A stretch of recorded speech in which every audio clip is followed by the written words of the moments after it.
What up YouTube, Topaz Yates here with another episode of In Depth. Here's where we go in depth on certain news topics and such that happen during the week, man, because the media tends to never do it, man. They never show us the full fucking story. So I tend to go in on such topics, in which here we're going to go into 50 Cent testifying about the lifestyle that he claimed to have lived for so fucking long, but pretty much saying that it was all false. Now, in 50 Cent's testimony, he claimed that he only really owns $4.4 million instead of the $155 million that Forbes estimated that he possesses, from his businesses to his possessions to everything and such, man. And the question is, how the fuck could these people be so fucking wrong here, you dig? Like, these guys are $150 million off? So 50 continued to say, everything that you see that he had is pretty much like a damn music video. Like, every new chain that he's had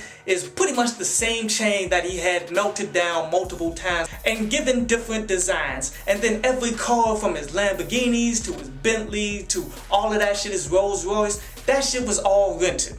Now, to be quite honest, I feel as though he's scamming the system here in order to get ahead, but yet he knows a little bit too much about this shit, man. Now, my thing is this. He had a 5% stock in damn Vitamin Water when he signed on to do that shit, in which estimates came out that he owned $70 million for that shit. And then you look at what he's doing with Power. He's an executive producer and he plays a role on that shit, which that can get him anywhere from $150,000 to $1 million damn dollars per fucking episode. But then you look at all of the flawed shit that he's been doing for quite some time, like being sued and lost to Sleek Audio for 28 damn million. Then you look at his failed boxing promotions business and such, where they estimated about $500,000 worth of shit that he had invested in it that he lost. Now you got the lawsuit that at the bare minimum he's going to owe about $5 million, but it's going to go much higher than that shit. And that's not including the lavish lifestyle that I'm sure he's been living for quite some damn time and such. So I can understand how these expenses could add up and fuck up that money and such, but he should still have a good chunk of it though.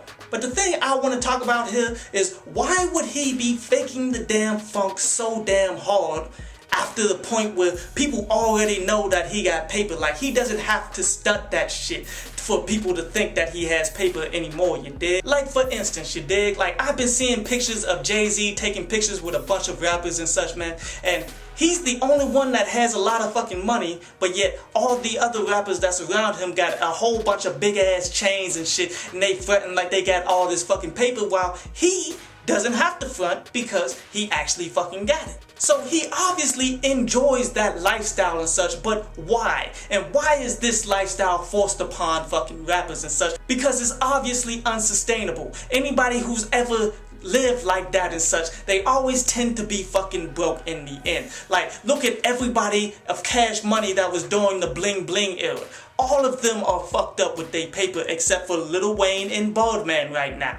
Ask yourself, what is a rapper supposed to look like? And I guarantee you that most people, when you ask them that question, they thinking, oh, they gotta have gold teeth all in their mouth. They gotta have the most expensive and lavish fucking clothing. They gotta have the biggest and most powerful and best fucking cars out there on the road. But if that were true, then guys like Hobson, who comes out on a fucking single and say that he got cubic zirconians in his fucking ears, he never would have built a damn buzz and shit. If that was true, then the episode of Wu-Tang on Cribs and shit, that wouldn't have been a damn classic and such, because that shit was so fucking hood, it was ridiculous. So obviously you don't have to flaunt having tons of fucking money in order to be a successful MC. Usually most whack rappers use that shit as a crutch, you dig? They use it like, okay, I got money, so none of y'all can tell me anything. I'm better than all these rappers and shit out here. And that's ultimately fucking bullshit. Like, take Meek Mill, how he talks about how rich he is and how he's so real and all that shit, man, in order to cover up his flaws in his lyrical game. Because those who are skillful lyrically, they will break you down with that and be successful lyrically at the same damn time. So they really don't have to front like they have so much fucking money. People just respect them for the craft. And yes, there's a bunch of dumbass fans out here that only respect people that's showing off like they got a whole bunch of fucking money and shit. But those aren't the only fans of fucking hip hop, you dig?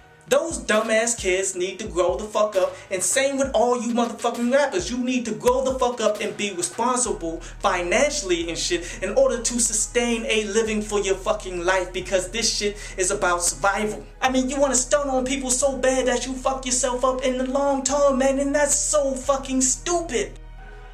I hope you enjoyed the show. You can follow me at Twitter up there. And you can go to downloadpass.com, that's down there, to read today's article.